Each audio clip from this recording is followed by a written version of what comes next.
Breaking news చూస్తున్నాం. తమిళనాడు రాజకీయ ముఖచిత్రం ఒక్కసారిగా మారిపోయింది. దశాబ్దాల రాజకీయ చరిత్ర ఉన్న డీఎంకేకు ఊహించని షాక్ తగిలింది. ముఖ్యమంత్రి ఎంకే స్టాలిన్ తన పదవికి రాజీనామా చేశారు. కొద్దిసేపటి క్రితమే తన రాజీనామా లేఖను ఆయన గవర్నర్కు పంపారు. అసెంబ్లీ ఎన్నికల ఫలితాల్లో డీఎంకే ఓటమి పాలవడమే కాకుండా స్వయంగా ముఖ్యమంత్రి తన సొంత నియోజకవర్గమైన కొళత్తూరులో పరాజయం చెందడం రాజకీయ వర్గాలను విస్మయానికి గురిచేస్తుంది. నటుడు విజయ్ నేతృత్వంలోని తమిళగ వెట్రిక్ కజకం అభ్యర్థి విఎస్ బాబు ముఖ్యమంత్రి స్టాలిన్పై 8,795 ఓట్ల మెజార్టీతో విజయం సాధించి చరిత్ర సృష్టించారు. నైతిక బాధ్యత వహిస్తూ స్టాలిన్ తప్పుకోవడంతో డీఎంకే ఇప్పుడు తన తదుపరి కార్యాచరణపై దృష్టి పెట్టింది. ఈ నేపథ్యంలోనే గెలిచిన ఎమ్మెల్యేలతో స్టాలిన్ భేటీ కానున్నారు. అసెంబ్లీలో ప్రతిపక్ష నేతగా ఉదయనిధి స్టాలిన్ ఎన్నుకునే యోచనలో పార్టీ ఉన్నట్లుగా సమాచారం. మరోవైపు విజయాన్ని అందుకున్న తమిళగ వెట్రిక కజకం అధినేత విజయ్ తన పార్టీ ఎమ్మెల్యేలతో భేటీ అయ్యారు. ప్రభుత్వ ఏర్పాటు దిశగా ఆయన అడుగులు వేస్తున్నారు.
తమిళనాడు రాజకీయ ముఖచిత్రం ఒక్కసారిగా మారిపోయింది. దశాబ్దాల రాజకీయ చరిత్ర ఉన్న డీఎంకేకు ఊహించని షాక్ తగిలింది. ముఖ్యమంత్రి ఎంకే స్టాలిన్ తన పదవికి రాజీనామా చేశారు. కాసేపటి క్రితమే తన రాజీనామా లేఖను ఆయన గవర్నర్కు పంపారు. అసెంబ్లీ ఎన్నికల ఫలితాల్లో డీఎంకే ఓటమి పాలవడమే కాకుండా స్వయంగా ముఖ్యమంత్రి తన సొంత నియోజకవర్గమైన కొత్తూరులో పరాజయం చెందడం రాజకీయ వర్గాలను విస్మయానికి గురిచేస్తుంది.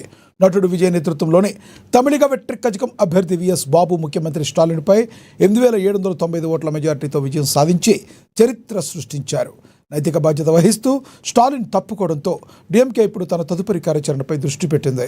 ఈ నేపథ్యంలోనే గెలిచిన ఎమ్మెల్యేలతో స్టాలిన్ భేటీ కానున్నారు. అసెంబ్లీలో ప్రతిపక్ష నేతగా ఉదయనిధి స్టాలిన్ ఎన్నుకునే యోచనలో పార్టీ ఉన్నట్లుగా సమాచారం. మరోవైపు విజయాన్ని అందుకున్న తమిళగ వెట్రిక్ కజకం అధినేత విజయ్ తన పార్టీ ఎమ్మెల్యేలతో భేటీ అయ్యారు. ప్రభుత్వ ఏర్పాటు దిశగా ఆయన అడుగులు వేస్తున్నారు. ఇదే విషయానికి సంబంధించి మరింత సమాచారాన్ని మా ప్రతినిధి అనిల్ అందిస్తారు ఫోన్ ద్వారా. అనిల్, చెప్పండి, ఎలా ఉంది తమిళనాడు రాజకీయ పరిస్థితి? లక్ష్మీనాథ్, మీరు ఇందాక అన్నట్టు తమిళనాడులో బలమైన పునాదులు ఉన్నటువంటి Dravida Munnetra Kazhagam DMK party 2026 Tamil Nadu assembly ఎన్నికల్లో ఓడిపోవడం అనేది ముఖ్యమంత్రి ఎంకే స్టాలిన్ నాయకత్వానికే కాకుండా ఆ పార్టీ కూడా ఒక పెద్ద ఎదురుదెబ్బగా మనం అనుకోవచ్చు. ఇది ఒక కేవలం ఓటమి మాత్రమే కాకుండా రాష్ట్ర రాజకీయాలనే మాత్రమే కాకుండా దేశ రాజకీయాలకే ఈ తమిళనాడు రిజల్ట్ అనేది ఒక కొత్త శకం స్టార్ట్ అయింది అనుకోవడానికి ఒక సంకేతంగా చెప్పుకోవచ్చు.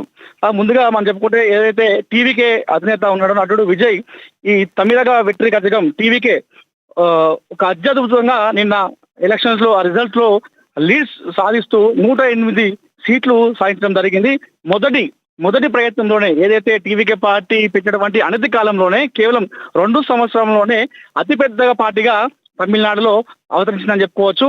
ఇది దశాబ్దాలు ఉన్నటువంటి ఏదైతే 76 సంవత్సరాలు ఉన్నటువంటి డిఎంకే, అదేవిధంగా 54 సంవత్సరాలు ఉన్నటువంటి ఏఐడిఎంకే అంటే అన్నా డిఎంకే 2 పార్టీల రాజకీయాలను కూడా టీవీకే పార్టీ మొత్తం మార్చేసిందిగా మనం చెప్పుకోవచ్చు లక్ష్మీనాథ్. అదేవిధంగా స్టాలిన్ తన సొంత నియోజకవర్గమైనటువంటి కొలత్తూరులో ఓడిపోవడం ఏదైతుందో ఇది కేవలం తమిళనాడు రాజకీయమే కాకుండా దేశ రాజకీయాలు మొత్తం కూడా ఆలోచింపేలా చేసింది స్టాలిన్ ఓటమి కూడా. ఎందుకంటే ఒక సీఎం క్యాండిడేట్ తన సొంత కాన్స్టిట్యున్సీ టీవీకే అభ్యర్థి పైన ఓడిపోవడం జరిగింది. అది కూడా 8,000 పైచిలకు ఓట్ల తేడాతో ఓడిపోవడం.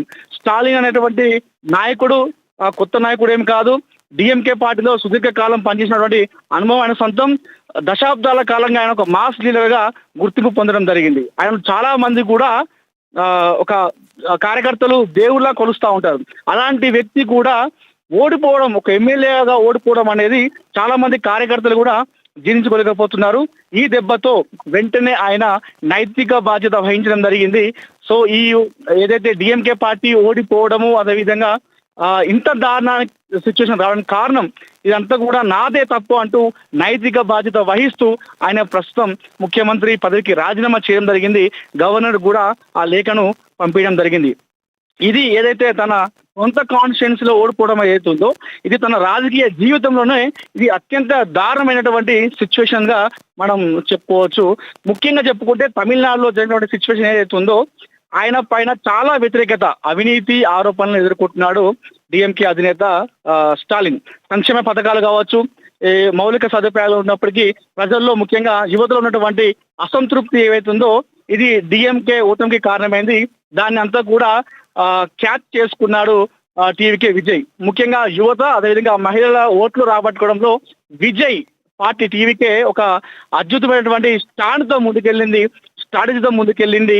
ఈ వ్యతిరేకత ఓటును అంతా కూడా వాళ్ళు క్యాచ్ చేసుకున్నారు టీవీకి అని చెప్పేసి మనం క్లియర్ గా చెప్పుకోవచ్చు. అయితే ప్రస్తుతం అయితే ప్రతిపక్ష నేతగా ఆయన ఓడిపోవడం జరిగింది. డిఎంకే అధినేత స్టాలిన్ ఓడిపోవడంతో ప్రతిపక్ష నేతగా తన కుమారుడు సినీ నటుడు అయినటువంటి ఉదయనిధి స్టాలిన్ కి ప్రతిపక్ష నేతగా ఇచ్చేందుకు డిఎంకేలో ఎవరైతే గెలిచారో ఎమ్మెల్యేలు వారందరితో సమావేశం కావడం జరిగింది. అదే విధంగా రాబోయే రోజుల్లో ప్రతిపక్షంలో ఉంటూ ప్రతిపక్ష పాత్ర పోషిస్తూ ప్రజల కోసం పోరాటం చేస్తామంటూ కూడా ఆయన ఇప్పటికీ ఒక స్టేట్మెంట్ అయితే ఇవ్వడం జరిగింది.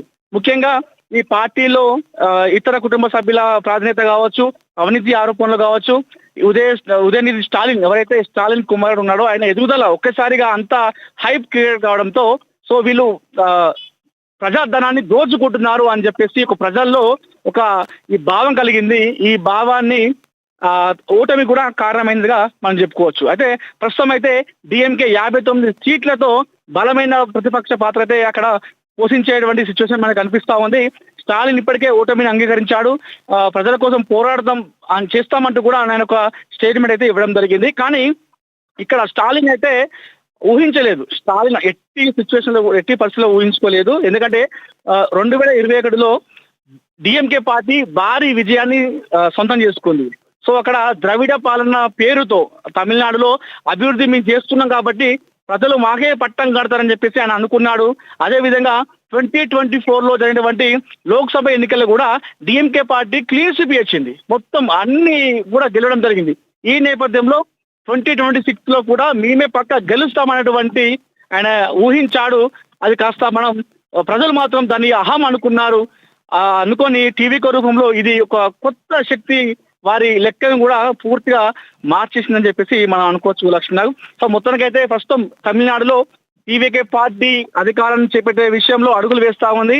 ఇప్పటికే కాంగ్రెస్ అదేవిధంగా పిఎంకే సపోర్ట్ తీసుకొని వాళ్ళు అసెంబ్లీలో వెళ్ళేటువంటి అడుగులైతే వేస్తా ఉన్నారు. ఎందుకంటే స్పష్టమైన మెజార్టీ ఏ పార్టీకి మ్యాజిక్ ఫిగర్ రాలేదు. 118 సీట్లు అక్కడ వస్తే ప్రభుత్వాన్ని ఎవరి సపోర్ట్ లేకుండా వాళ్ళు కూడగట్టుకునే అవకాశం ఉంది. కాకపోతే ఇక్కడ ఏమైందంటే 108 సీట్లు మాత్రమే సాధించింది టీవీకే పార్టీ. అతిపెద్ద పార్టీగా అవతరించినప్పటికీ కూడా మ్యాజిక్ ఫిగర్ అనేది దాటలేదు. అయితే ఈ నేపథ్యంలో కాంగ్రెస్ అదేవిధంగా పిఎంకే సపోర్ట్ తీసుకొని సీఎం గా విజయ్ అసెంబ్లీలోకి వెళ్ళేటువంటి సిచ్యువేషన్ అయితే కనిపిస్తా ఉంది.